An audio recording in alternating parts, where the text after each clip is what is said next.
Welcome to an episode of In Range and Tactical Girlfriend. I've got a very special guest today, Tacticool Girlfriend, and you're coming to us for your very first desert brutality, all the way from the land of trees and water to the land of dirt and rocks. That's right. So what are your thoughts about coming out? First of all, thank you for coming out. You came a long way. Thank you so much for having me. Yeah, I'm stoked to be here. It's a beautiful day out, and yeah, it's crazy. I haven't gone this far for a shooting competition before, so it's an honor to be here. Well, I'm honored and privileged that you made this the one that you drive this far to come try out. So what I was thinking is maybe this is your first match ever, or desert brutality match, excuse me. So maybe you could walk the audience through the gear you've decided to use for this, and then we'll get some footage of you shooting today, all the 7 stages.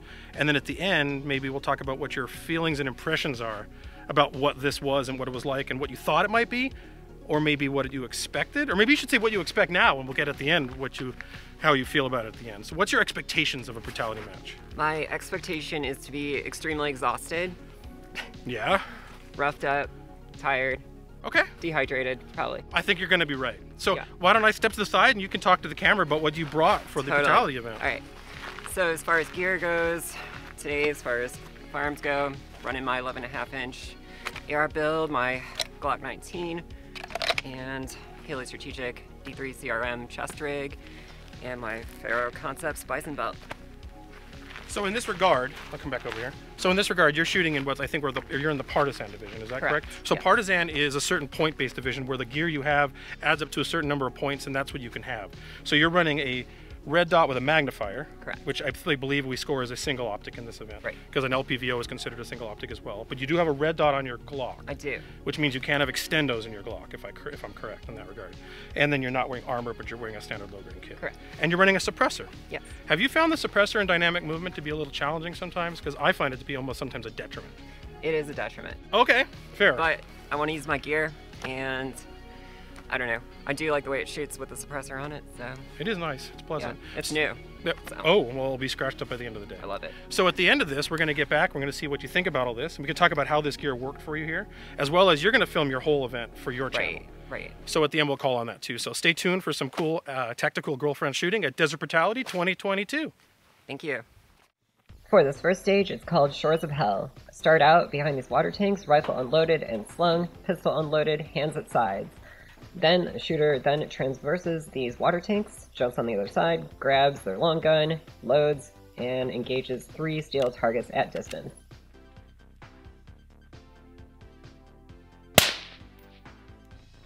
Here I decided to go prone because it was just a little too difficult to make those shots kneeling.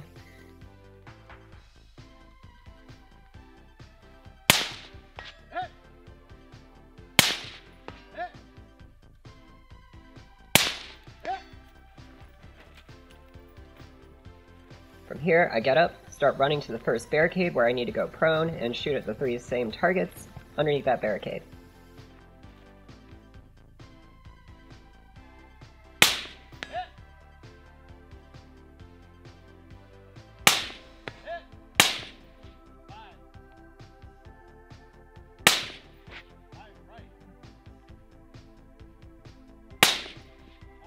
Here I had a little difficulty seeing that last target. It was really dark, and it was in the shadows of the sun, so I had to take a little bit more time getting that one nailed.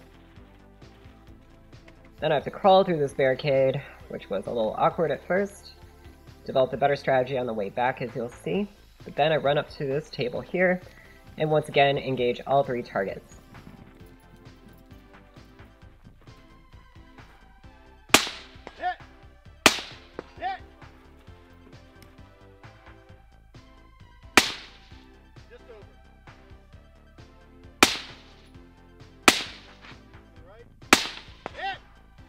From here, I have to set the rifle on the table, either crawl over or under the table, retrieve the gun, and then run up to the last barricade.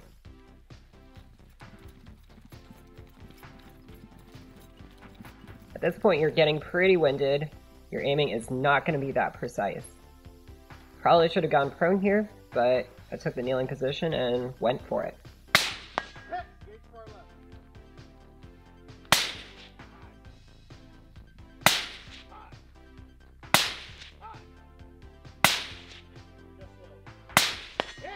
The last target, drop your mag, and you have to make that last shot count. Otherwise, it's a big penalty. Nailed it. Then, grab my mag, run back to the table. Wasted a lot of time trying to stow my mag there. I probably should have just grabbed a new one when I went to that table. Forgot the order. I'm definitely getting tired at this point. Feeling a little flustered.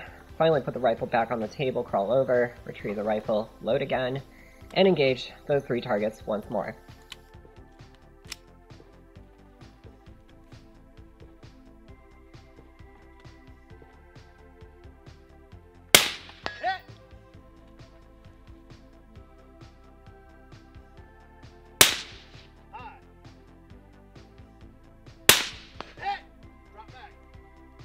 Drop the mag once more, engage that last target, make it count, got it thankfully.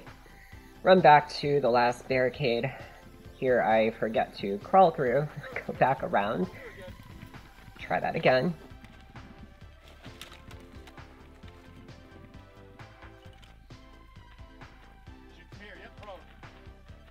Then load and make ready once more.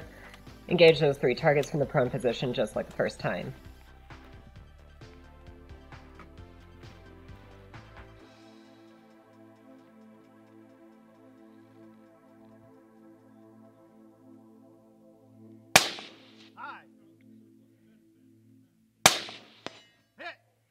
And I hit the par time. So that's the end of that course. I did not complete it.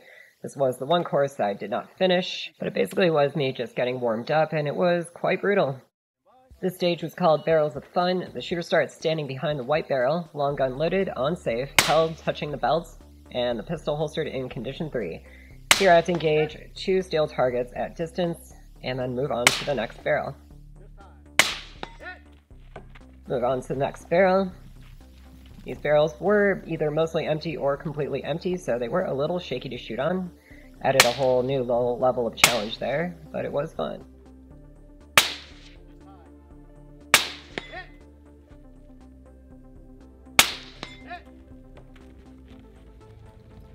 Moving on to the next level of barrels, doing the same thing.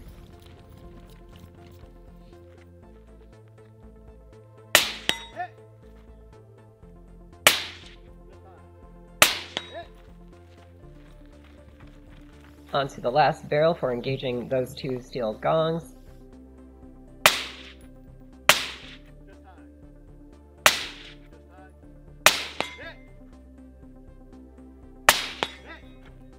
Now I move up to this barrel, and I have to engage the spinner.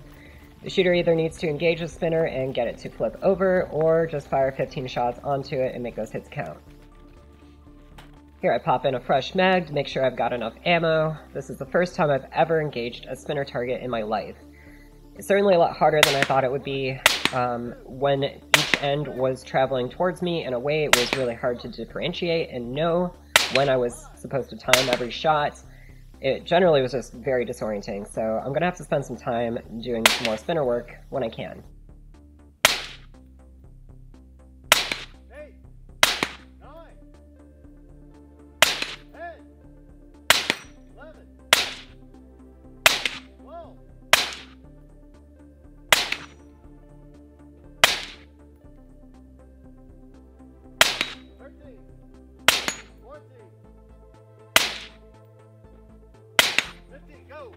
Finally make my 15th hit. I then move up to this square, load my handgun, and engage the 2 steel gongs.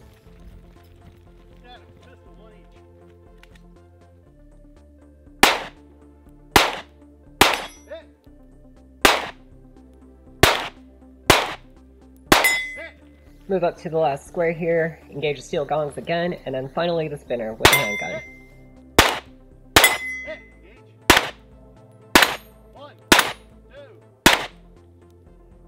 Once again, the spinner absolutely killed me here. I'm definitely going to have to try to find a spinner and just train on it. These things are a lot harder to shoot than they look.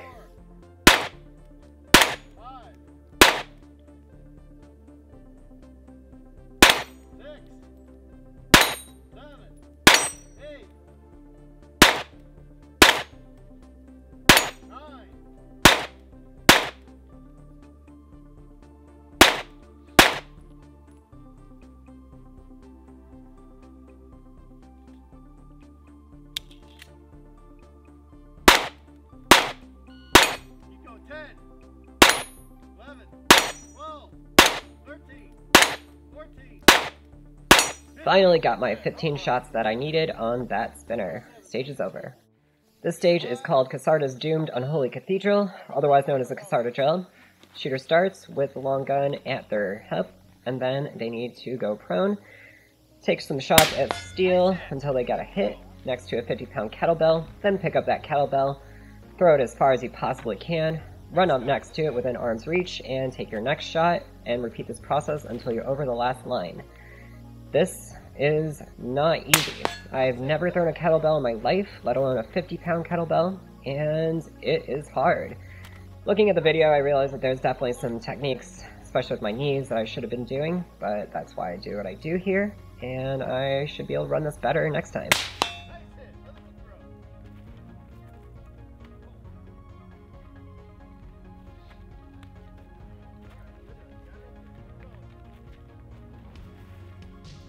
This drill in particular gets your heart rate up very quickly, makes you very exhausted very quickly too, and as you can see, it becomes also harder to throw that kettlebell further and further as you go.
At this point, I'm clearly getting very exhausted, just absolutely slogging through this drill, but honestly, it was a really great challenge.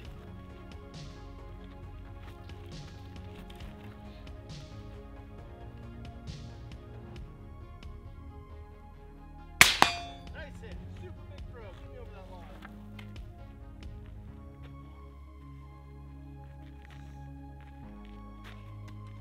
Good roll, good roll. Get up there, get up there. Get on that. Get here.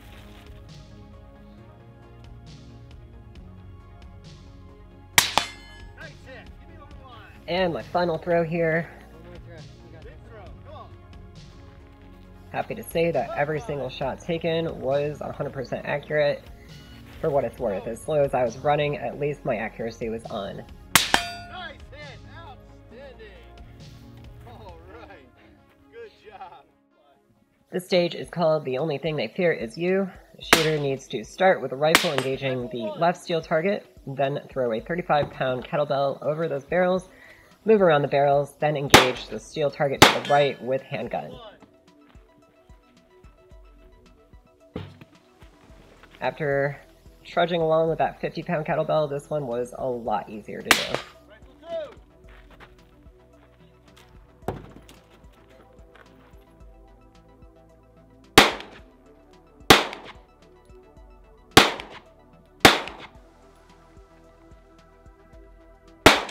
Pistol two! One of the challenges of these more physical activities is that your grip does suffer from it. Did find myself having to adjust my handgun grip a lot more than I'm accustomed to.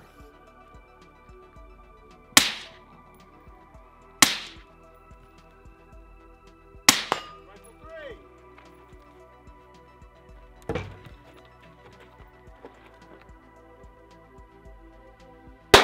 Pistol three!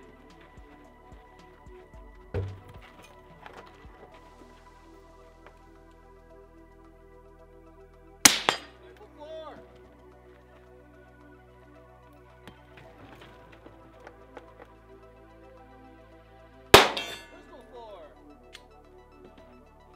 Notice I got my first handgun malfunction of the day. You'll notice that I get a lot more of those later.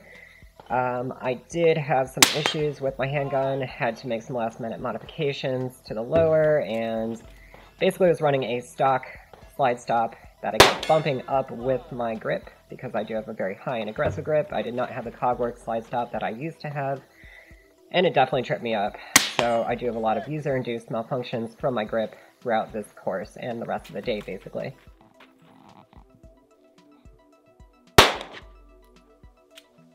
There we go, once again, another stoppage due to my grip.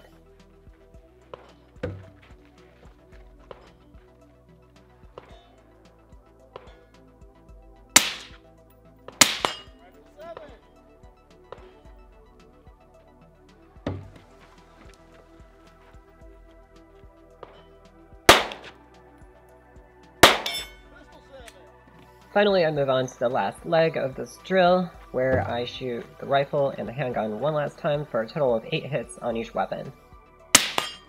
Alright, rifle 8. Last one. Come on, let's get it over there. Yes, alright. Pistol 8. 1, 6, 4, 2, 1. Run. This next stage is called Questionable Ethics. The shooter starts with a pistol loaded and holstered, rifle magazine inserted with an empty chamber. The shooter then steps onto this wobbly board that is suspended with wire, and you then load and make ready with your rifle and engage 3 clay pigeons. Keep in mind, this board is not very stable, especially upon first walking on it. You then have to make sure that you are being pinpoint accurate with your holds here, something that I just simply have not done very much with clay pigeons, so it did take me a while to walk everything in and get it figured out. Once I did, I then cleared the rest of them. There, you then unload and clear the rifle, stow it, and then pick up a 50-pound sandbag and run over to the next bay.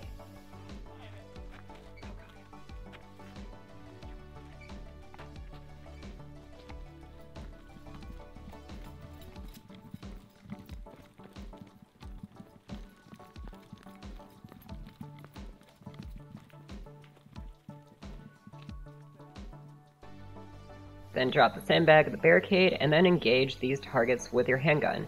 After each hit, you then move to the next position, 3 positions in total.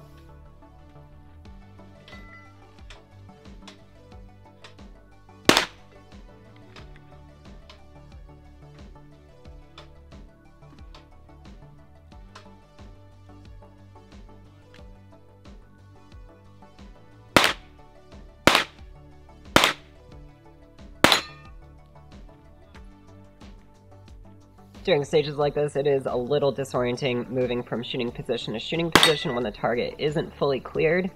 Definitely mixed me up. Generally when that buzzer goes off on the timer, I just kind of forget a lot of stage planning, which is something I also need to work on.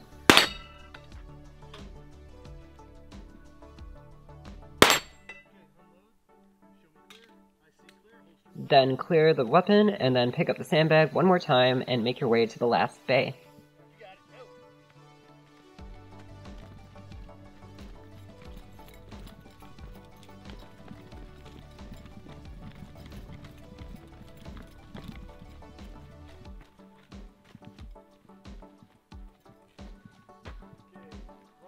And finally, on this barricade, you engage all steel targets from each of the 3 positions.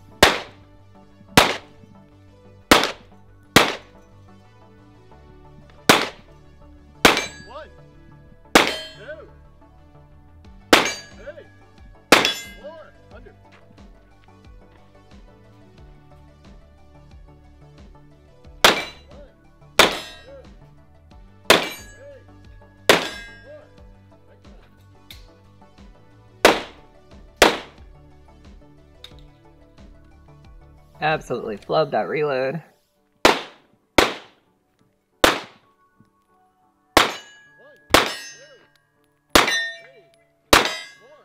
And with some very tired arms, that stage is complete. Clear pistol and holster.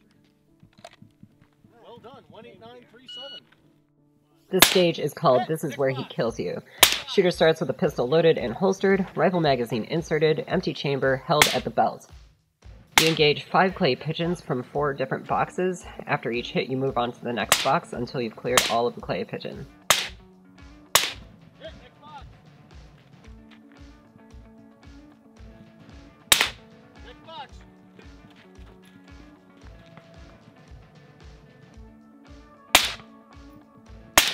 Hey, okay, show me clear. Then unload and show clear, and then stow the rifle. Then run over to the next bay, but before you do, you gotta crawl under this table.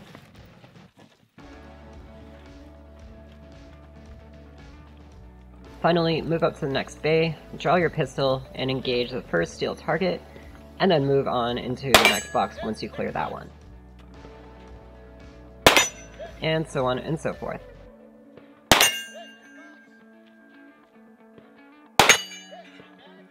Finally, you then clear your mag, leaving 1 round in the chamber. I unfortunately was on my last round there, so I had to load another one and then drop the mag again. And finally, engage the hostage target. Alright, good hit. Move on. Then holster your handgun and move on to the next bay. Once again, there is another table that you will have to crawl under first.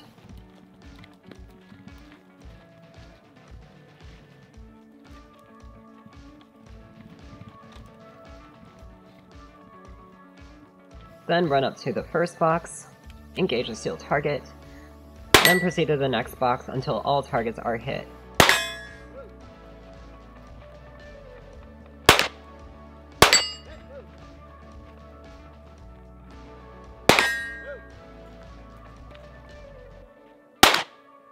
Got another malfunction, and finally cleared the stage. Clear pistol. Pull trigger and holster up. Well done. 12718. Excellent job. Stand by. The last stage is called Sewer Levels. The shooter starts with the pistol loaded and holstered. You then pull the rope and engage the Death Star. I've never shot a Texas Star before, let alone one like this, so that was a fun challenge. You then drop your magazine and make the last hit count on that last steel target. Then run over to the next bay.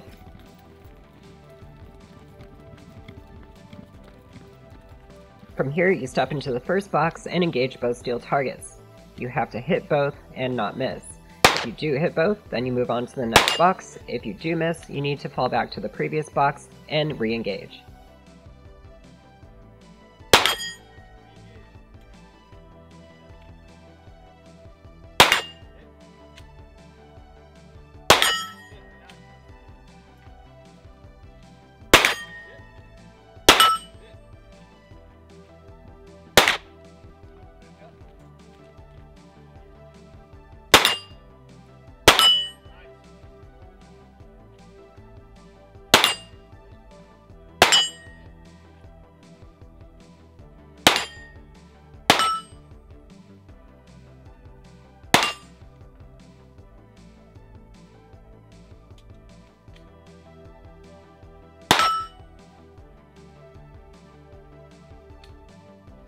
Once complete, holster, and then run to the next bay.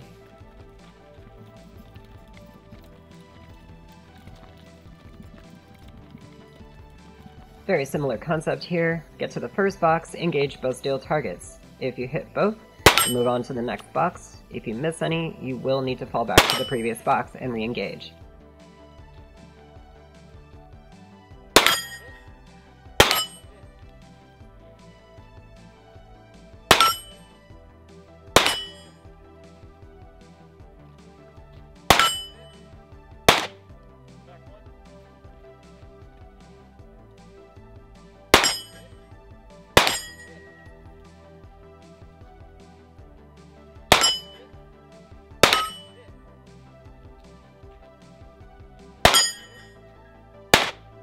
And I missed my last shot.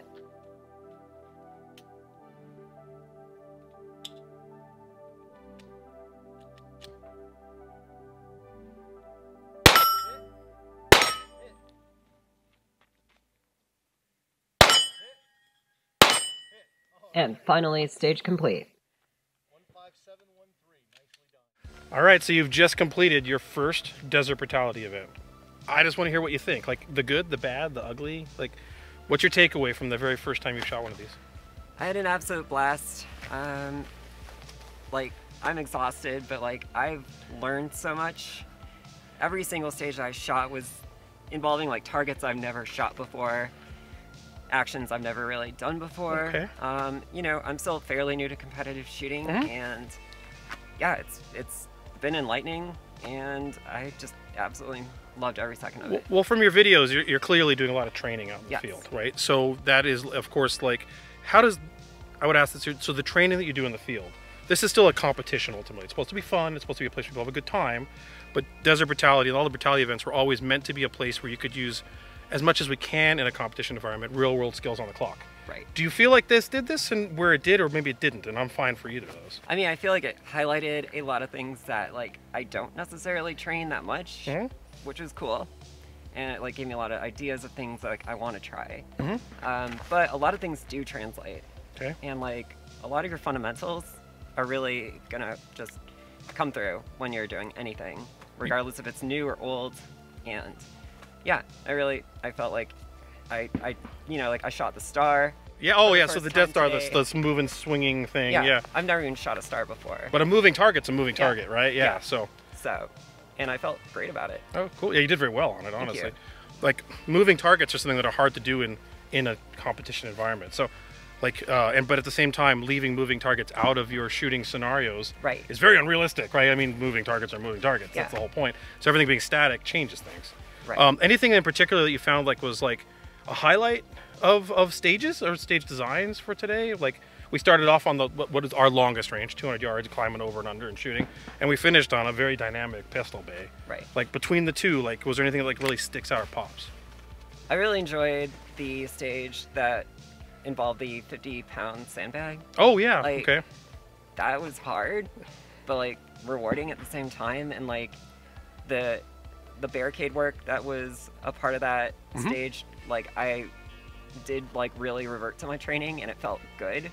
And I was like confident, even though like my hands were like absolutely like exhausted, my arms were wobbling and everything. Yeah, shooting under duress is a whole different bag. Yeah. Like, people that just go to the range and just shoot on a square range without doing it on the clock is one thing. Right. And then not doing it on the clock without actual physical elements as well is another element that changes things. And that's where you said like the fundamentals still come through. If you've got the Totally. fundamentals and you're like, you still have fundamentals, right? Exactly. Yeah, that's crucial, I think. Yeah. And if the whole point is to have fun but have stress induced. Right. And that's so I think like the Casarda drill, which I didn't name for myself, someone else did that. I feel like that one gets the most of that because it's both physical and it's rifle burpees getting up and down. It's quick hits on target. You get winded by the end of it. Like, I think like almost anyone, I think we were talking about this, you could kind of do that anywhere. You can totally do it anywhere. And take that stage and just go in the field. And Yeah. like, that's the one that kind of does all this stuff. I feel silly because I've never even thrown one of those before, and like, like yeah, kettlebells. Like, I exercise with them, but I don't have like a 50-pound one, Sure. and I've never taken one to the range. But I'm inspired. Like, I'm gonna start doing that now. The funny thing about that, we'll hear in the audience a lot, is like, well, what's tactical about a kettlebell? Absolutely nothing. Nothing's tactical about a kettlebell. But what is tactical is being under physical and time stress and still getting hits. Exactly. And the kettlebell induces that. Yeah. That's the kettlebell's not tactical. It's the other part, or Right. that's where the skills come in, right? Totally. Yeah. Well, anything else you want to say to the audience from your first Desert Brutality? I just want to thank you a lot for having me here. Thanks for being here. And yeah, I like am really just honored to be here and like also be shooting in this like incredibly beautiful It's pretty land. yeah. It's a total different shift from what I'm used to doing, It's kind of alien. and I love it. So you're going to have a complete video of the whole match on Correct. your channel, correct? So this was like a general summary, an idea of like, wanted to get a thought about what your first match was like. Right. But we're going to link to this to your channel for the full match as well. Perfect. So if you want to see what the whole thing was, go check it out on Tactical Girlfriend's channel. And thanks for watching. Thank you. And that completes my review of the stages at Desert Brutality 2022. This is a pretty big departure from my normal content, but I hope you really enjoyed it.